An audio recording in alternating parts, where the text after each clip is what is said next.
Welcome to the More Than Words Show. I'm John Sanchez, and I'm the host of the show. And I want to introduce this episode. It's one I've been looking forward to for quite a while. My guest was Jim Harding. He's a retired colonel, spent years in the U.S. Air Force, and accomplished many things during his military career as well as post-military. He was a Penn State scholarship football player where he played alongside three guys that eventually went on to get into the National Football League Hall of Fame. He turned down an offer from the Los Angeles Rams to play professional football and decided instead to become an Air Force pilot. And his accomplishments during his career led him to become the 25th most highly decorated U.S. military veteran in history. That puts him higher on the list than General Norman Schwarzkopf, who led all of the coalition forces in the first Gulf War. He has 5,000 hours of military single-engine flying time. He's a master parachutist with 69 jumps. He was shot down twice in Southeast Asia, which he talks about in our interview. He stood up multiple Air Force Junior ROTC programs across the country. That's how I met him. I was one of his students in high school. He served as an advisor to the Royal Saudi Air Force. He later got an MBA from Auburn University, and during the Cuban Missile Crisis, he was an F-84 tactical fighter pilot and T-33 instructor pilot, where he flew 6 combat bombing missions towards Cuba. In 1971 and 72, he was the commander of the 1st Special Operations Squadron, Hobos and Sandies, in Thailand. That is a special operations unit that provided close air support. He flew 154 missions in the A-1, which at that time brought his total combat missions to 596. That's right, 596 combat missions. All of this led to significant major awards and decorations, among them the Air Force Cross, the Silver Star with 2 oak leaf clusters, Legion of Merit with 1 oak leaf cluster, Distinguished Flying Cross with 8 oak leaf clusters, a Bronze Star with a Combat V with an oak leaf cluster, 3 Purple Hearts, 39 air medals. I could go on and on. You see on the screen some of the other ones. But with that, let me just tell you, this is a very interesting man and an interesting episode, and I hope you enjoy listening to it and watching it as much as I enjoyed making it. Colonel Jim Harding.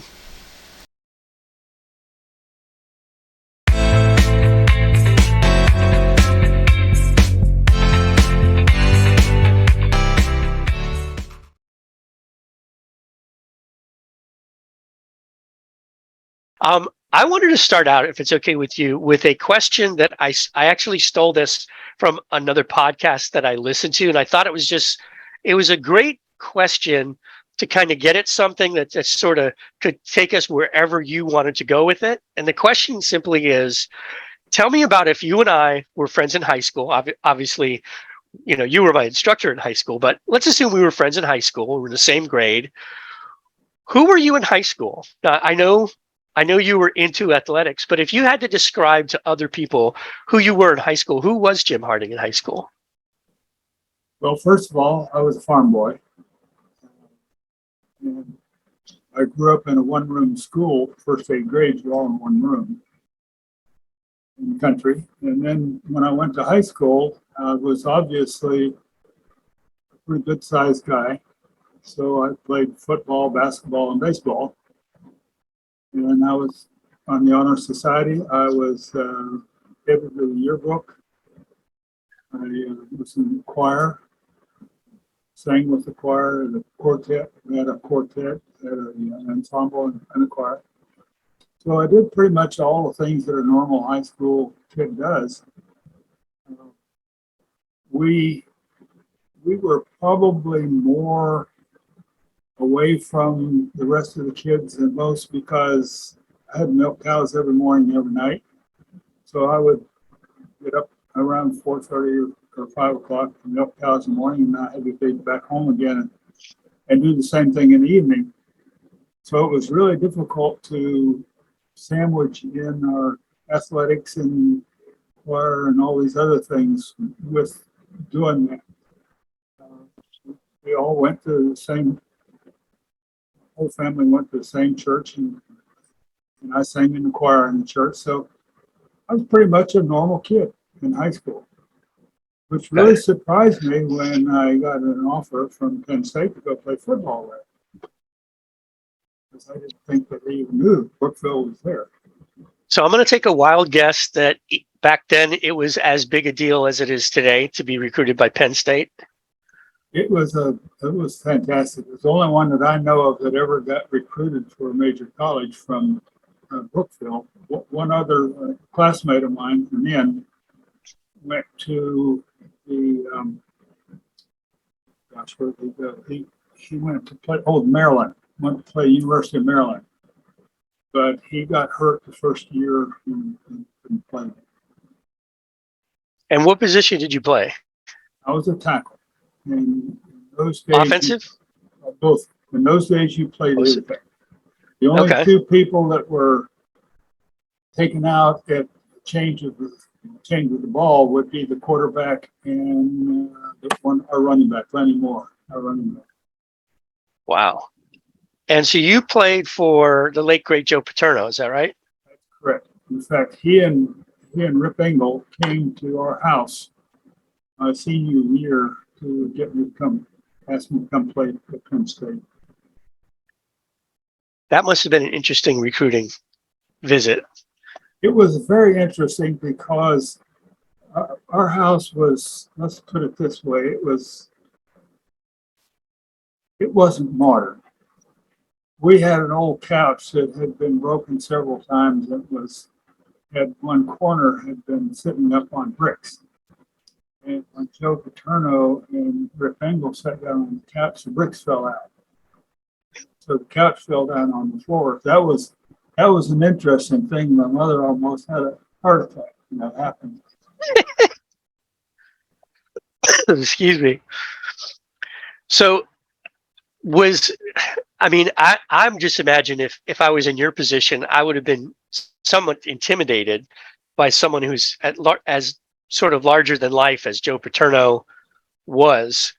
But tell me about what was it like going from being, as you described, a country boy to going to Penn State to say it's a major university and a major college football program is an understatement.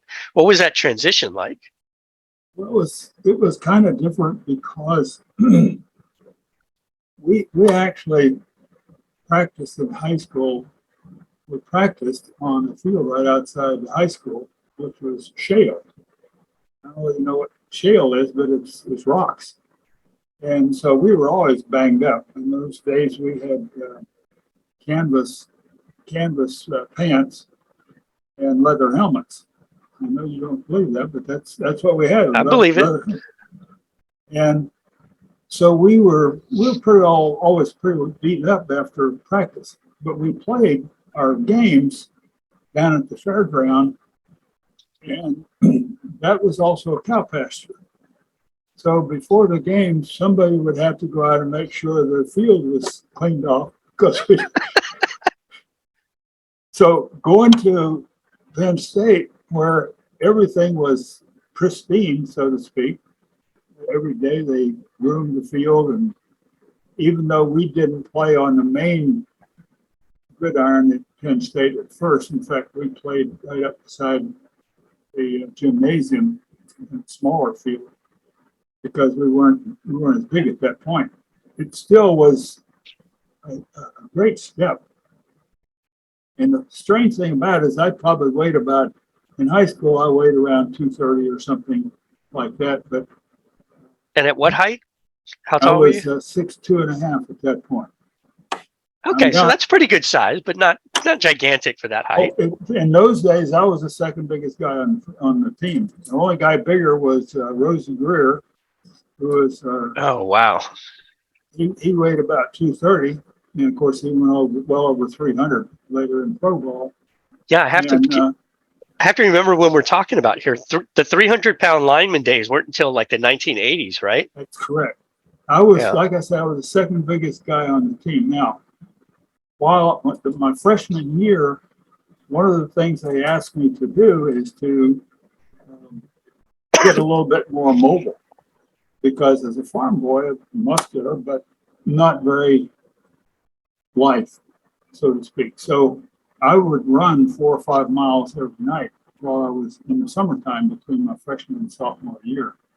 So I got down to, I played around 208, 210, which was still, like I say, the second biggest guy on the team. The only guy, Rosie and one other guy, wanted to lineman.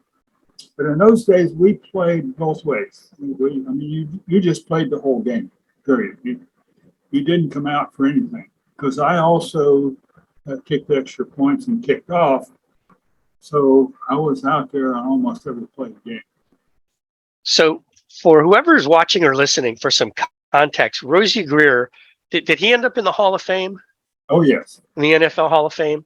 So just for some context, some of the people watching or listening may be younger and not have a perspective on the level of play that you were playing at. So you were playing with the guy who was in the NFL Football Hall of Fame in your college days. Actually, three of them. Three guys. Three of them. Lenny Moore, a running back, played for the Baltimore Colts. And I can't think of the end's name, but the end was another pretty good sized guy, about the same size as I was, but he played for the, what's that team that does the magic tricks with the balls? Talking about football or basketball. Oh, the Globetrotters. Globetrotters.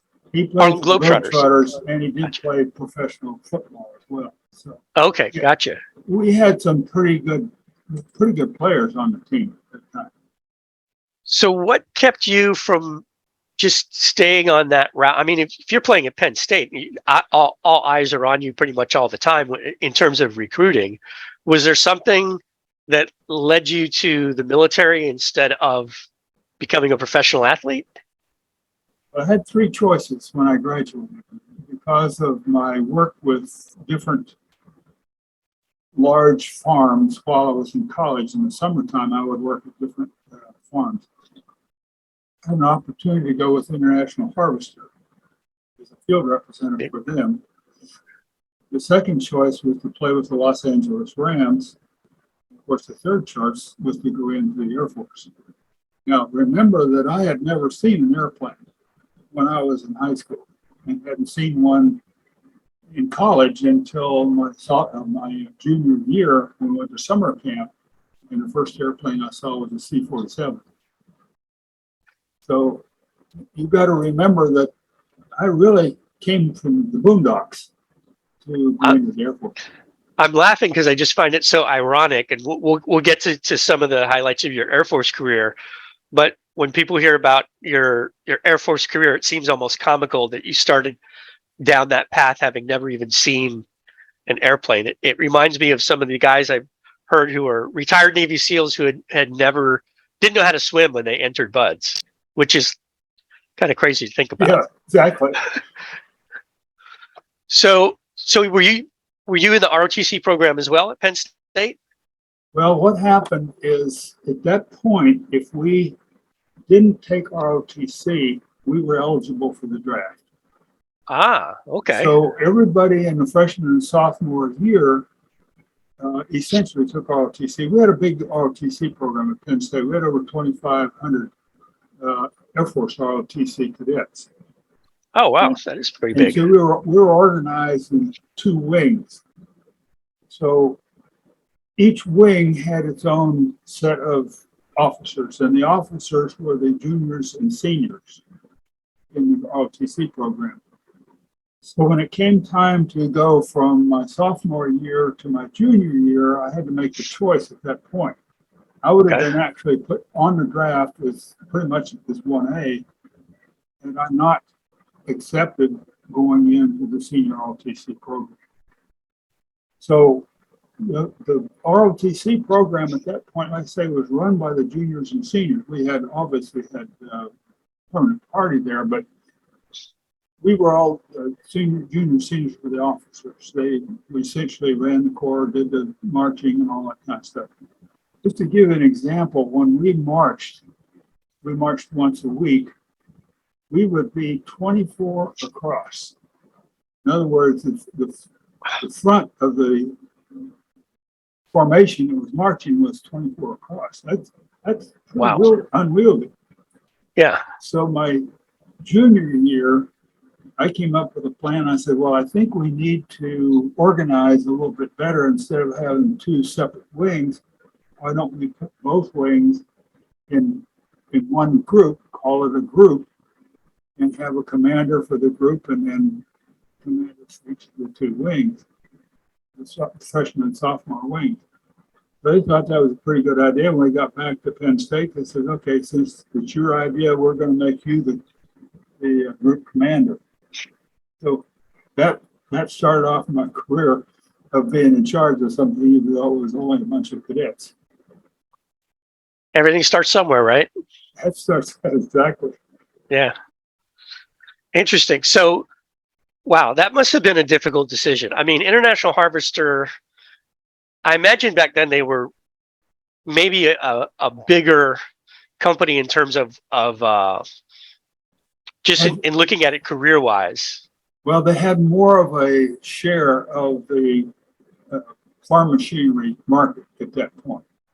Farmall was the name that you came with International Harvester, but they had a lot of other equipment as well.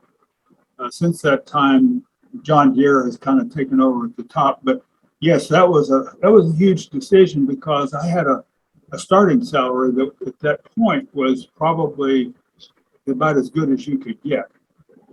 Playing for the NFL would not have been that great because in those days, linemen didn't get paid very much. And so, and you're only going to be employed for a part of the year. So the rest of the year, you're kind of out on your own. So it was something that it wasn't a difficult decision for me to make, but it was one that I had to think about quite a bit because I wasn't sure that I really wanted to be in the Air Force because I had never flown an airplane. So I didn't know what that was going to be like. They offered me a regular commission, but I turned it down because I didn't want to be essentially told I'll have to stay in. So a regular commission as opposed to like a reserve commission? Correct. Okay. And so I don't know enough about that to understand it fully, but I have been told that regular commissions are not a dime a dozen.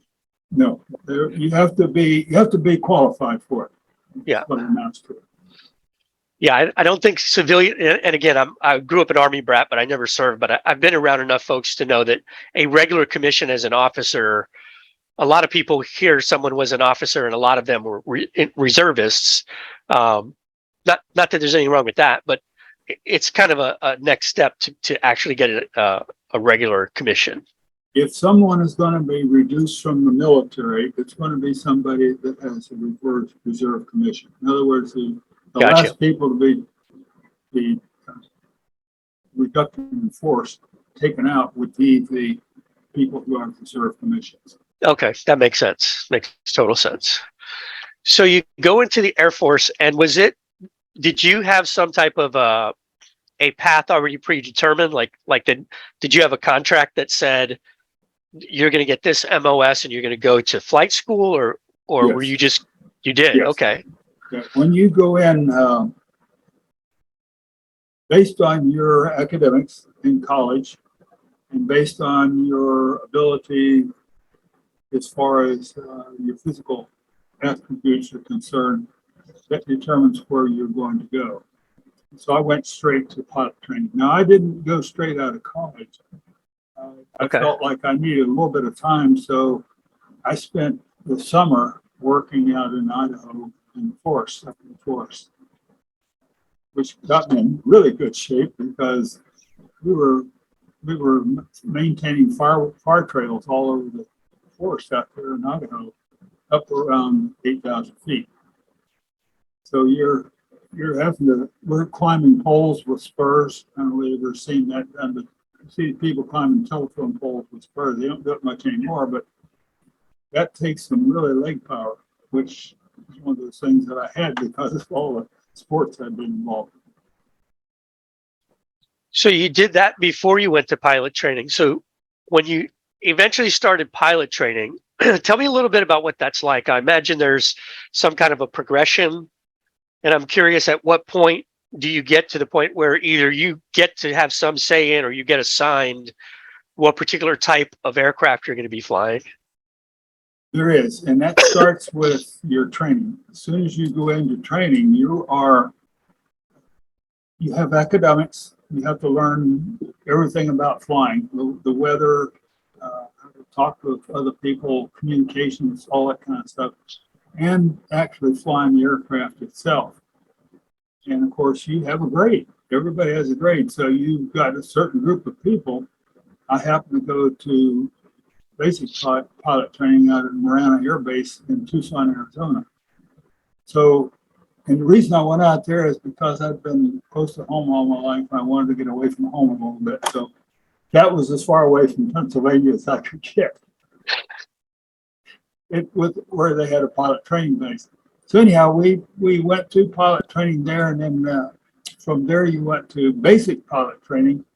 So you went from a propeller aircraft into a jet aircraft, and in those days it was a T-33. Again, you had academics. You had to learn everything about flying other than flying itself. So it was based on your academic standing at the end of your pilot training, whether you had a choice of where you wanted to go or not. And the choices were navigator training, where you actually helped navigate the plane from place to place, or pilot training. And the pilot training was, do you want to go to single engine or do you want to go to multi-engine? In other words, bombers or transports. And I was far high enough in class that I got essentially my first choice, which was to go into, at that point, I went in F-86s, which was one of our modern aircraft at that time. So yeah, your academics and your flying ability determined where you stood as far as making a choice of where you want to go. So the F-86, were those Sabres? They were not. It wasn't the Sabre. This was an all-weather interceptor. It's the same F-86 airframe, but instead of being an air-to-air fighter, it was a air defense fighter. In other words, our job was to intercept incoming enemy aircraft and shoot them down. Okay. So how do you get from that? Now, I remember in high school, one of the films that we saw in ROTC class was a documentary about the Sandys. Am I recalling correctly? That's correct. Yeah. Yes. So, and I think that was the first time everyone in the class was like, "Hey, that's Colonel Harding." you were in the film, and it was talking about the mission of the Sandys. So how do you get from flying an interceptor to the Sandy mission? And if maybe for some context, you could just tell us a little bit about what their role is and how you got from point A to point B to the Sandys. Well, but like I said, the first aircraft I flew was the F-86, and that was all-weather interceptor. And from there, essentially, again, my football came in. I got a call from a two-star general and says, "Would you like to come play football for me?" And I said, "Okay, that sounds good. I'll be glad to do that. But what else am I going to do? I didn't want to just play football. I'm an Air Force pilot." He says, "Well, what would you like to do?" I said, "Well, I want to be a squadron commander." So he said, "Okay, we'll do that." He made me a squadron commander. And remember, now I'm just first lieutenant. I'm just almost new in the Air Force. So that was a big deal for me. I got to fly in we made a little aerial demonstration team there at Lackland Air Force Base, flying T-33s. And we would fly different places, put on performances and so on, sort of like Blue Angels or the Air Force Thunderbirds. Thunderbirds, yeah. So we did that. So that got me in where I really liked flying. And about that time, I switched from being a reserve officer to being a regular officer. I got the opportunity, and they allowed me to switch over. From there, I was flying out of MacDill Air Force Base down there in Florida, and we flew combat missions against Cuba in the F-84, which was another old essentially Korean conflict type of an aircraft. But I got to fly missions down to Cuba during the Cuban Missile Crisis. Shortly after that, I got the opportunity to go to Southeast Asia, to Okinawa. I was a plans officer in their division down there, and we were in charge of all of the operations that were going on down in Southeast Asia itself, but mostly Vietnam. Other countries down there go Thailand, Laos, Cambodia, Vietnam. At that point, I got checked out in the 01, which was a search and not essentially search and rescue, but we did some search and rescue with that. But our job was to provide guidance for fighters that were bombing down in Southeast Asia, mostly Vietnam, Laos, and Cambodia. So I flew for 2.5 years in the 01 directing other fighters. Well, I got the idea I would really like to be the guy that's delivering the ordnance rather than the guy that's telling somebody else how to do it. But I got sent back to the States and was an instructor at Squadron Officer School. And finally, the only way I got away from that was to again volunteer to go down. We went down to Thailand in the A1, which is an old Navy aircraft. It's a propeller aircraft, a great big aircraft. It's got 13 stations to carry ordnance on the wings. Everything is external force. So that's where I got into it as essentially a fighter pilot, delivering ordnance rather than telling somebody else how to deliver it. So I have a slight aside. It totally related to your pilot experiences, but I'm curious.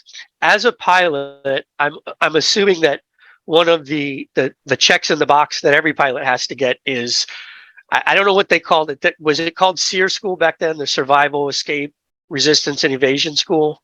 We call it gosh, I can't remember what we call it. That is a Navy Marine term. Okay. We call it survival school. That's what it was. Survival yes, school. I had to go through that, and that was in the eastern part of California.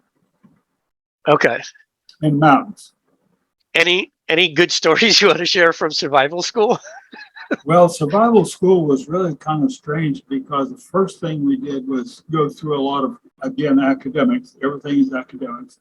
They tried to tell us how to survive in different situations. They would put us in different situations in a classroom setting. And then essentially they turned us loose. They put us in a team of, I think it was 6 people and sent us off.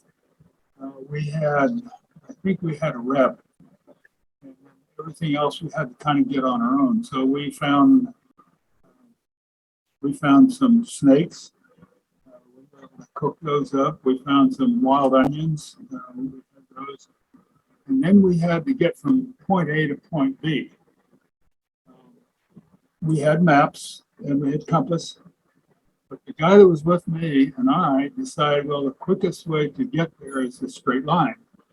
So we followed a compass and did a straight line. Well, in the mountains out there in California, that's a bush called manzanilla, and it's got thorns on it, and it's very, very hard to get through. We had a pair of boots. We each had our flight boots on and a flight suit. By the time we got through that, our boots looked like they were suede instead of shiny black boots because the swords just torn them to pieces.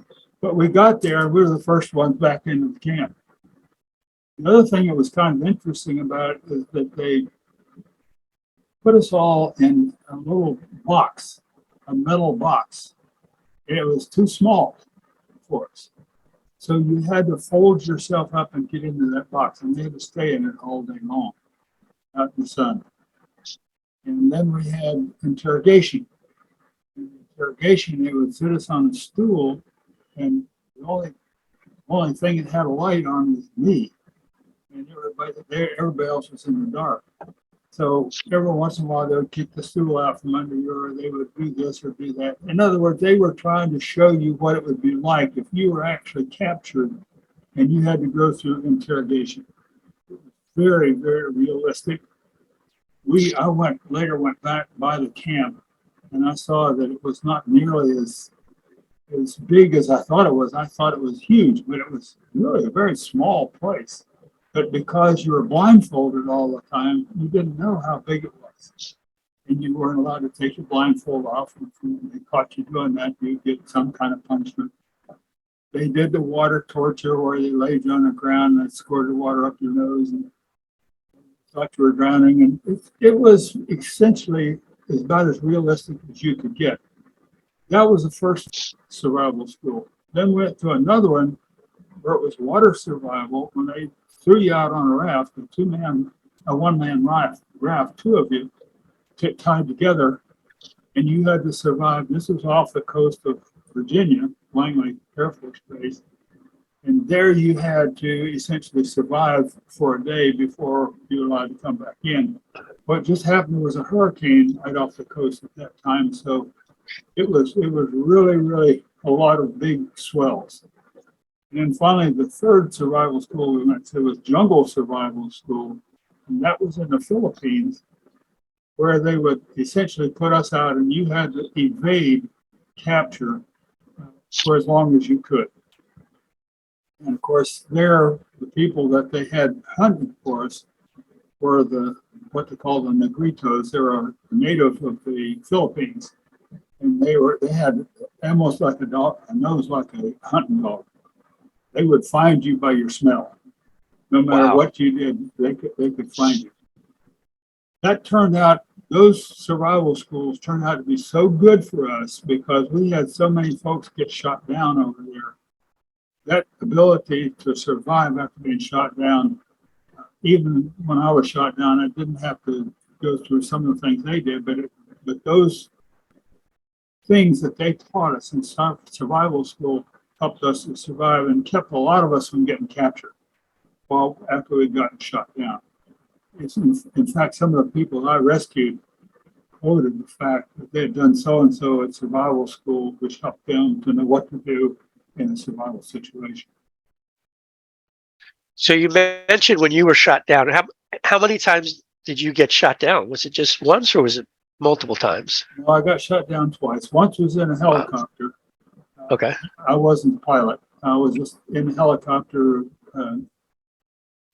guiding other aircraft in. This was back when I was a forward air control working in flying the O1, but I was flying with the brigade commander in a helicopter to direct strikes because we did not have the O1 at that point. We were still forward air control from the ground in the Jeep. Second time was while I was making a rescue on someone else. It's the first day back in June of '72 when the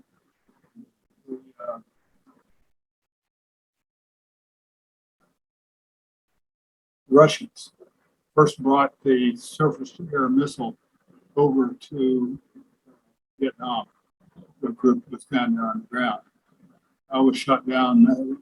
A missile hit the aircraft engine and the propeller and fell off, and so I wasn't going to go anywhere else.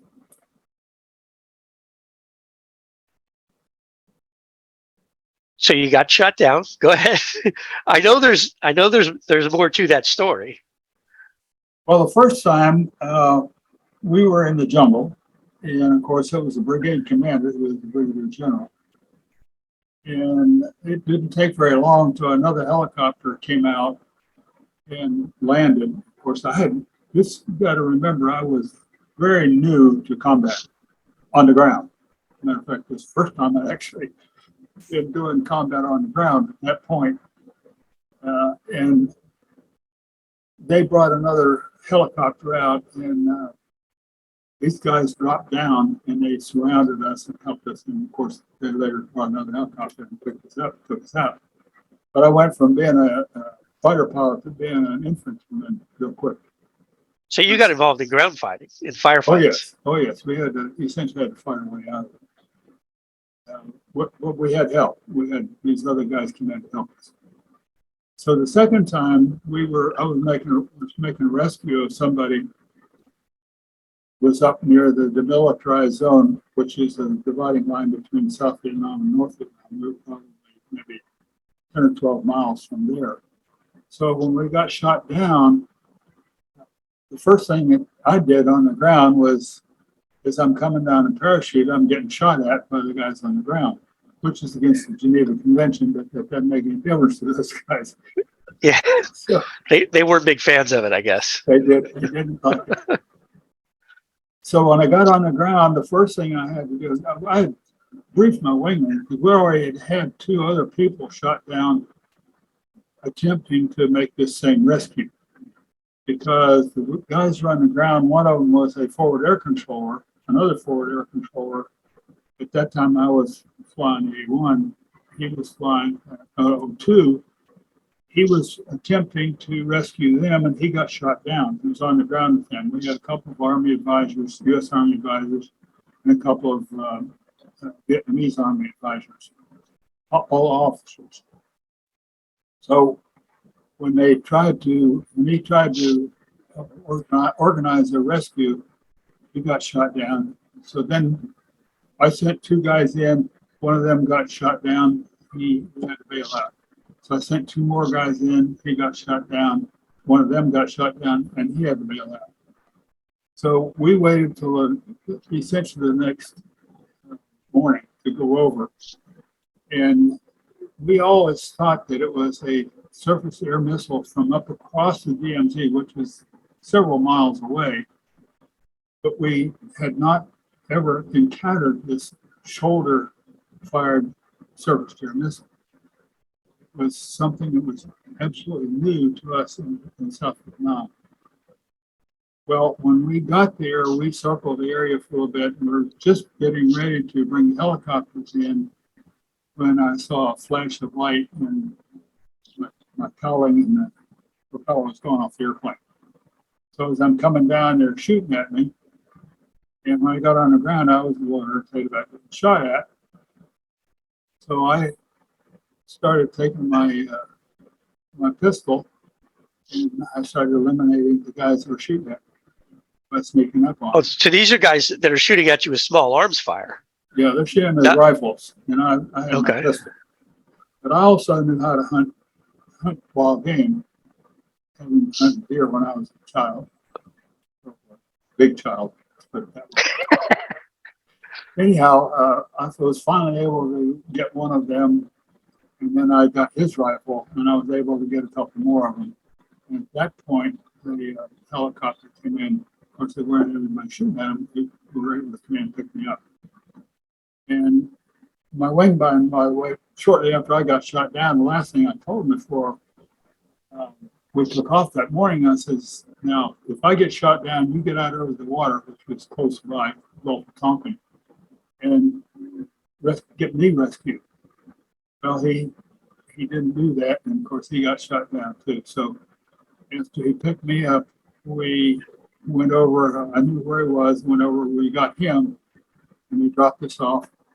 And I said, okay, let's go get him. No, he said, you're not the pilot. The helicopter said, no, you stay here. Just tell us where he is. We did. But when he went over to make the rescue of these other guys, the last thing I told him is, says, whatever you do, don't go up in the air, because if you go up in the air, you're going to be in range of the surface air missiles. He went up, he started climbing because of the ground fire. Then he got shot down and lost everybody in that helicopter. He had another helicopter beside him that was at the same point. While he listened to what I said, he did not climb.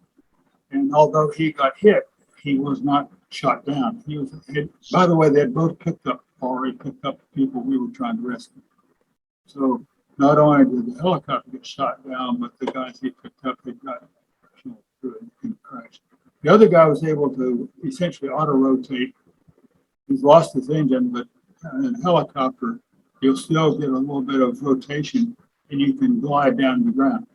He was able to glide down to the ground, and the two gunships, helicopter gunships were there, came in, picked the guys up that he had in his helicopter on the ground, took them out on the skids of his aircraft, because the gunship only had a pilot and a gunner. So we just had the skids. So that's how that ended. So what are the other, you had a long military career, lots of awards and decorations and everything. What would you say, other than what you just shared with me, are some of the other highlights of your career while you were in the military? Well, there are a lot of highlights, of course. For me, I didn't think about them at the time. You just don't, when you're doing things, you don't think about anything except to get it done. Your job is to fly and fight and survive. And that's what I spend all my time doing. So I did a lot of different times as a forward air controller where I would find a group that has been isolated and needed help, would be able to bring fighters into them. The same thing when I was flying as a rescue pilot, we did a lot of rescues which were in very difficult places to get to.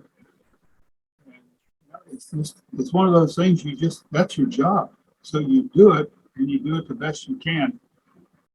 It's not something that you even think about while you're doing it. In fact, I had a helicopter pilot that he and I did a lot of rescues together. He told everybody I had a death wish. I didn't have a death wish. It's just that I was confident if I could do what I was doing, I wouldn't have to worry. I didn't worry about the consequences. I just knew I had a job to do. I wanted to get it done as quickly and as efficiently as possible. Sometimes it was dangerous. Most of the time it was dangerous. And of course, we had some great guys in our administration section who essentially documented what we did. And that's, of course, how you get your numbers. But again, like I say, when you're doing it, all you know is you got God sitting here on your shoulder. And I attribute everything I was able to do. God gave me that ability. He put me in that position to do exactly what I was doing. Okay. You just answered a question I was getting ready to ask you, which is, what do you feel like was the source of your confidence? Was it your training or something else? And it sounds like you just answered that for us. Well, it is, but training, of course, is essential. And that's a problem we're facing nowadays in our present military, is we're not getting the training we need because we don't have enough people anymore. We don't have enough equipment anymore. We gave away tons of equipment in Afghanistan. We're bringing people into the military who are not qualified. We need to go back to bringing people into the military who are good old boys and girls who have one thing in mind, and that's defending the United States of America against all enemies, foreign and domestic. If we don't stop doing that, we're gonna start losing the wars. Because the reason we were able to win the wars we won, and we've only won two, and that's two in my time, World War I, World War II, is because we had men and women who were totally dedicated, and they were going to fight till they won. And we had the people that were in charge, the president and the Congress, they felt the same way. Ever since then, in Korea, Vietnam, Southeast, Southwest Asia, all those places, we've not had that. So our wars have been long, and we haven't won them. We've not won any wars since World War II. Hey, what do you think? So not enough people, not enough equipment, taking our eye off the ball on what we're focused on. Do you have any thoughts on how we can sort of turn this thing around? We have a situation where the same people provide armaments for everybody in the world. There are conglomerates that manufacture war-making equipment.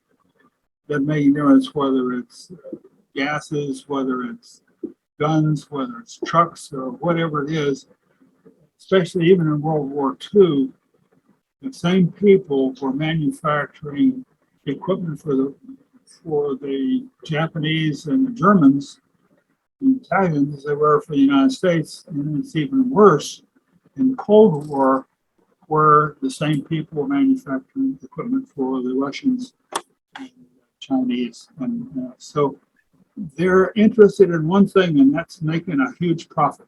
And they, of course, run the world. And today, our world is being run by those same people, those same few people who have all the money and all the power. And I don't think we're going to be able to start winning wars again until somehow or another we get back to the United States of America that God gave us in a covenant with those 56 signers of the Constitution, that they would abide by God's rules. In turn, he would make us a great nation. And he did that. He gave us a great nation, the greatest nation in the world. Israel has gone through the same thing. They've been at times when they have been up the best in the world to times when they were down so low that God just let them go. Well, I think he's at that point with us right now. I think he's letting us go because we've gone against his ways. And I think the thing we're going to have to do is we're going to have to reawaken the United States of America, get back to the time when, give you an example, when we used to play ball when I was in grade school, one-room school, we didn't have to tag somebody. If we could throw the ball and hit them, that was putting them out. Well, we need to get down to being tough like that again, where we scramble. We're willing to do whatever it takes to defend our nation. And the people in World War I and World War II did that. I know because my dad fought in World War II.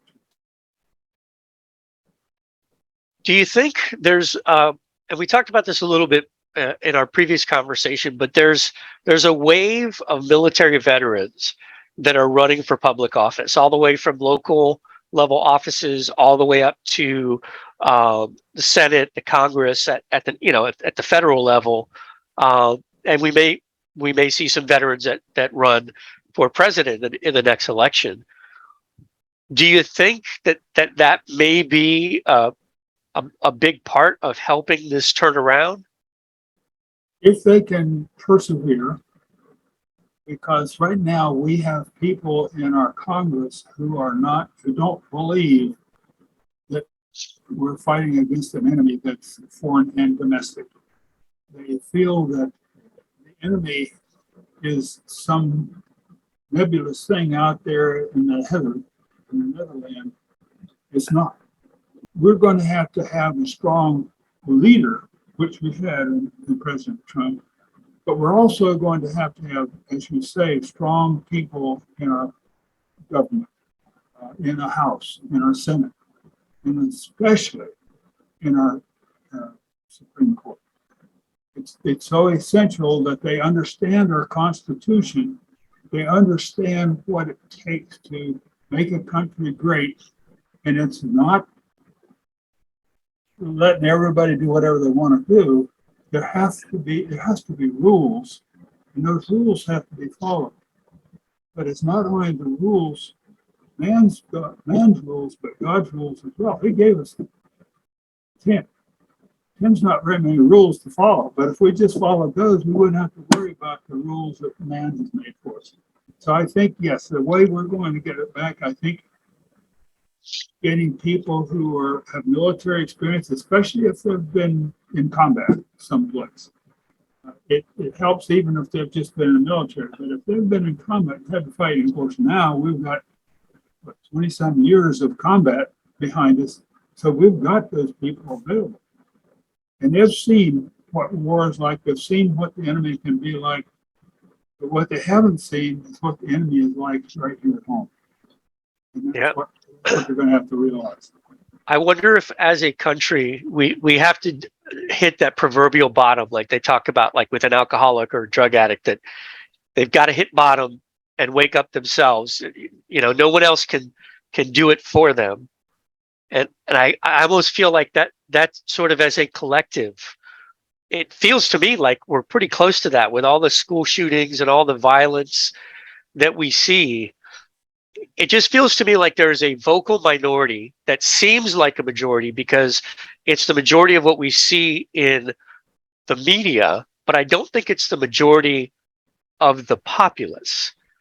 I think it's just where the majority of the eyes are going, what we're seeing. It's the loudest voice. Yeah. And obviously our news media has got the loudest voice. We only have a couple of stations.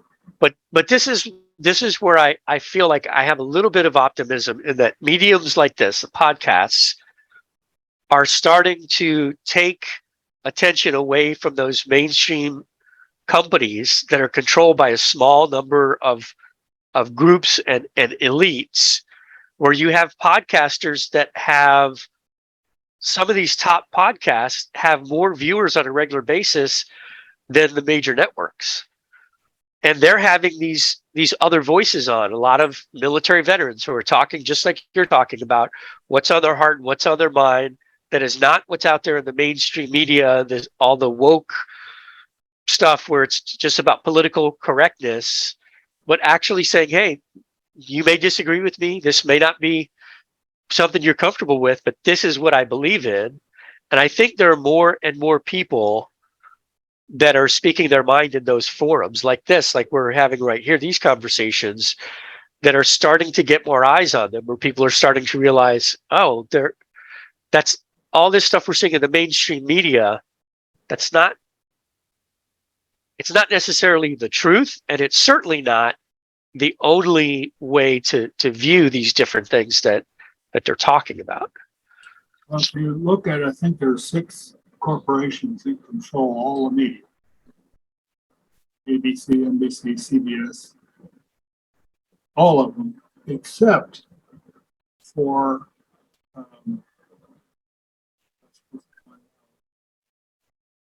even Fox News has kind of slipped over to the other side. Yeah.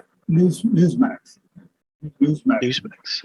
We used to have one other one, but they lost out. So now Newsmax, and of course there have been a couple others, like you say, which are not quite as prevalent today. But Newsmax is taking a big bite out of everybody else's. I think you're right. I think it's coming around because there are an awful lot of people. When they say that they're going to take away the guns of the people of the United States of America, those people don't have, a lot of them have guns yet. They're hunters, they're self-protection, and so on. But the main reason we have guns is because way back when we had to fight for our lives in the United States of America. And the founders that signed that Constitution decided that they wanted to make sure that we always had that capability to defend ourselves against enemies, foreign and domestic. Right now, the domestic enemies are more of a threat to us than the foreign enemies are. My thoughts have always been, we don't need to be defending every other country in the world. We need to have our military here at home and allowing our National Guard, the state guards, to protect our southern border, protect us from the enemies that are domestic. And if it need be, we may have to actually put some people in jail someplace because they've been getting away with it because of the clout that they have in their position as members of Congress or whatever they are. We somehow have to overcome that and get these people out of power so that we can go back. And again, if we look at the Constitution, it's very simple. The reason we had senators and congressmen was because founders believed that we should change our people every 2 years. In other words, we elect people in Congress for 2 years, House of Representatives, and then we put somebody else in. Right. put new ideas out there because we need to constantly have new ideas because our country's always changing. Yep. They kept the senators 6 years so that there would be stability. You wouldn't have Some to change continuity. everything. And then, of course, the president for 4 years, the Supreme Court for life, because essentially all the Supreme Court was supposed to do was to make sure that we followed that Constitution that we had in a covenant with God. If we followed that Constitution and that covenant, we would not have these problems we're having today. Because the Constitution was brilliant. Those people that put that together, those 56 people, were not all necessarily members of a church, but they were all Christians that all believed in God, and they believed that God gave us what we have today. Yeah, I wonder sometimes. I have long held the opinion that a lot of the problems that we have as a society in general are simply a matter of size. In other words, just too many people and too diverse. And I'm all for diversity. I mean, I grew up a military brat. You spent many years in the military, very, very diverse collection of people. But when you have so many people in a, say in a big city, right? Millions and millions of people on top of each other in a big city. What you see when you go to big cities, there are a few things that are consistent across the board, whether it's New York, Miami, Los Angeles, wherever it is. People stop seeing each other as individuals. I remember growing up in Homestead and living in Miami for years, and neighbors would get in their cars and go to work and come home. They'd never say hello to each other. People could live next to each other for 10, 15 years, never have a conversation, never share a meal, never know each other's names. And I live in not rural North Carolina. I live about 20 minutes outside of Charlotte, North Carolina, but the town I live in is only about 20,000 people. And when I go out and I walk my dog, people wave to each other. We say hello to each other. I know my neighbors by name.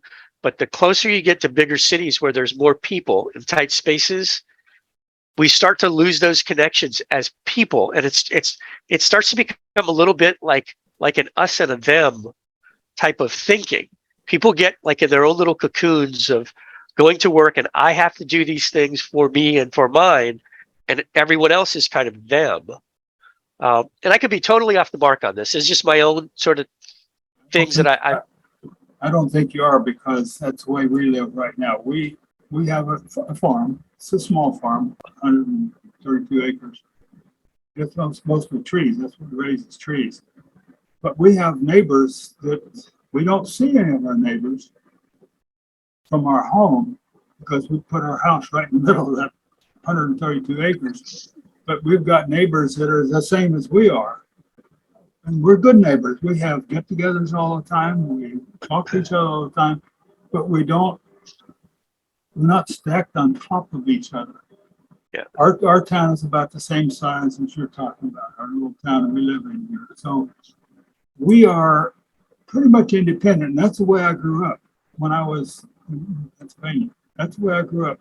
I think that you're right. I believe that is one of the problems we face. Because if you're that close, if you're that packed together, you have to get along with each other. If you don't get along with each other, then you're going to have friction. Yeah, I feel like that having some of that distance of space gives us. I think it makes it a lot easier when we are together in a diverse group. It makes it a lot easier to appreciate the differences than when, like, just a simple example, if I'm walking and the community pool, they're blasting music. Now, everybody at that community pool is hearing the music that one person put on, right? Now, if that happens every once in a while, we have a big community get together and everyone's kind of taking turns playing their different music and cooking their different food. When it's that type of thing, everyone is like interested in everybody else's culture and their food and their music, and they want to experience it. And once that party, that get together is over, we go back to our own space and we can kind of do our own thing and still have that appreciation for others. But when we're in these big groups and it's sort of forced upon us, it's a very different thing. And I think that's part of those challenges when everyone is so close all the time on top of each other. It ceases to be a choice to experience other people's preferences, right? When it's a choice, it's like, wow, that's unique and different. I really appreciate that. I like that. Versus I was watching the ball game and now I can't hear it because someone's blasting their music. It's just a different dynamic. So there's no question about it. The more you have your ability to choose what you want to do rather than having it forced on you, the better off you are. Now, if yeah, you choose to go into an area where they're playing this kind of thing and you go to another, you make that choice yourself. You don't have it pushed on you. yeah, I think this is what our founders believe, that you should be able to make that choice for yourself. You shouldn't have to have that choice forced on you. yeah, And this is the problem we have when we try to go to other countries. And I've been to a lot of different countries. Each have their own way of doing things, which is fine. And that's as long as they do that. Now, if you want to do it that way, if you want to live that way, you can go to that place and live that way. But you don't have it forced on you. And I yes, think yeah, when the settlers first came to the United States of America, that's what they did. They had their communities, and we still have them. We've got the Latino community, we've got British community, we've got Norwegian community. We've got these communities all in the United States, and this is where people live. But when you force everybody to do a certain thing, as you were saying, that makes it not their choice anymore, and they can't get away from it. He said, how are we going to overcome this? We're going to have to overcome it by getting back to God. We're going to have to understand that God made us separate for a reason. He didn't want us to be able to do a certain thing. So he confused our tongues, he changed our people, he moved us around. We've got to learn to live together, but accepting the fact that we are different. yep. Well said. Well, we're right about at an hour. I've got a couple of questions I did want to run by you before we go, if we have time. Do you have time for a couple more Sure, questions? go ahead. Okay. So this is another thing that I'm announcing right now that I'm stealing it from someone else because I just thought it was a really great idea, and that is to ask each guest for a question for not necessarily the next guest, but for another guest. So if you just had the opportunity to interview folks, what might be a question that you might want to ask someone, not even knowing who the guest might be? I think a question I would ask them is, how do you think we're going to be able to bring our people back together again? We have people on all sides of the aisle out there saying that we have to do this or we have to do that. I don't like that. I think people should be allowed to make their own decisions within the laws that we have in our nation. So how are we going to overcome the fact that right now we have Black Lives Matter, we have Antifa, we have all these organizations out there that are trying to tear us apart rather than bring us together. So what can we do to change that? My answer is very simple. We get back to God. We get back to God's commandments and God's laws. If we follow those laws, we're not going to have the problems. So this is a question that I thought of this because as I've looked back on my own life, I've thought about, I hear people, it seems to be like a common expression that no regrets, live with no regrets. I have no regrets, right? Everything that I've ever done has made me the person that I am today.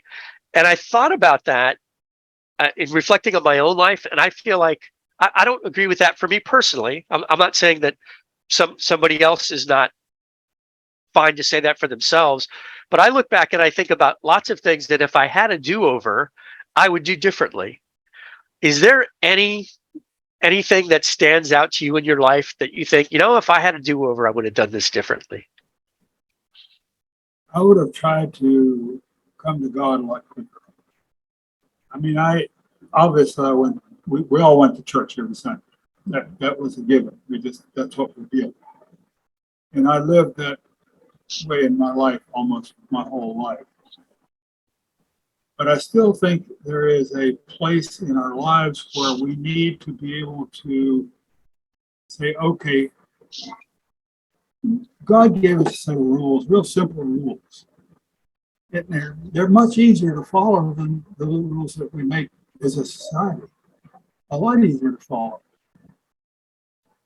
I think that if I had to do over again, I would try to get closer way early in my life. Obviously, I got pretty close when I started flying combat. You just do if you're smart. I mean, it's a lot better to have someone as powerful as God on your side than to say your squadron commander or somebody like that. So that's how I feel about it. I keep trying to impress on people that the decisions we make for ourselves, that we don't make considering that how it's going to affect the rest of the world or the people around us, are bad decisions. I think when you make a decision, you should make that decision based on, okay, I'm a part of a group, the human race. And so I ought to make my decision based on that rather than on how I feel. Because we're not only going to be here a long time. We're only going to be here very, very, if you look at time that we've had this thousands and thousands of years, our time here is almost like a period at the end of the sentence. So we need to understand that our lives mean a lot more if we coordinate our lives with other people as well as just with ourselves. It's hard for me to explain that, but all I keep thinking about is, even when I was playing football, if I'd have thought more about the rest of the guys on the team rather than what I had to do, of course, the reason I thought what I had to do is because the coach was always telling me what I was doing wrong. And, for a long time, I thought my name was stupid. But I later found out it wasn't. It's just one of those things where you have to understand that you're a part of a bunch of people. There are very few animals that are lonely. They're all by themselves. We shouldn't be either. Now, there's times when you can't and you want to be by yourself, but I always feel like it's so much better if you're a part of a group of people. That doesn't mean you have to do everything they want to do. It just means that you have to consider their feelings as well as your own. Is that sort of the crux of what you mean by coming to God quicker? That you wish you'd come to God quicker? Is what you just described about thinking about others first? Is that yes the biggest part of that? Yes, it is. Because as a kid, I'll admit, you talk about asking for forgiveness for your sins. I've got so many I can't keep track of all of them. And so I wish that I had realized that sooner. I'm not saying that I didn't maybe come to God, because like I said, we went to Sunday school. I got a whole bunch of pins for perfect attendance at Sunday school and church and so on like that. But if you're in the building, doesn't mean that you're with God at that point. And so gotcha. I'm not trying to sound like a preacher. I'm just trying to say that as a member of the human race, you need to be a part of the human race, not something that's way out there and causing other. Okay. So let me end with this question, which this is something that I have for a long time heard lots of people talk about the value of mentors. And, they've talked about maybe a particular mentor that they had in their life that made a huge difference.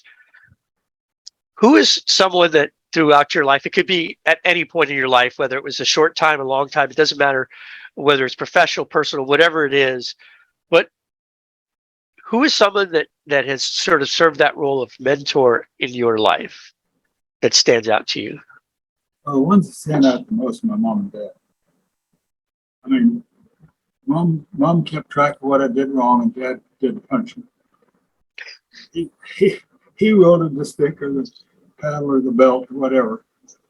So obviously that's made a big impression on me.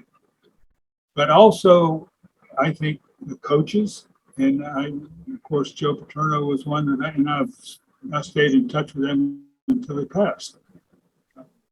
He was a great man.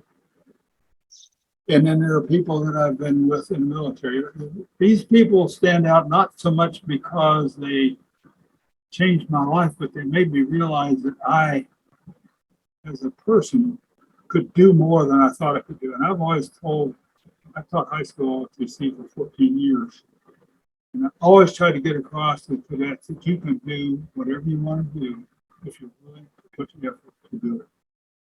And I truly believe that if you want to do something bad enough, you'll find a way to do it and you'll be successful. And the other thing, of course, is pick something you like to do and make that your job. If you like what you're doing, you're going to be able to perform that job so much better than if you're doing something that you have to. I look at the factory workers. It's mother-in-law who worked in the factory, and she was making ashtrays for the back seat of cars, stamping out ashtrays, one right after another. That was a job. It got her money, but it was nothing that would cause her to feel good about what she was doing. When I was flying combat, I felt good about what I was doing. I wanted to do it. It wasn't the job for me. I didn't dread getting up. I wasn't wanting to come back home after my tour was over. I felt like I wanted to stay over there and keep doing it until it was finished. That's what I think people, especially young people, should try to do, is find something they like and then do that and do it better than anybody else. You can be successful in anything you do if you do it better than anybody else. Well, that's great advice. I think that's a great way to wrap up this interview. And I would love to do this again at some point in the future. I could talk to you for hours, but I want to respect your time. So thank you for your time today. We will wrap up, and hopefully you'll be gracious enough to come back on another time. Anytime. I'd be glad to. Awesome.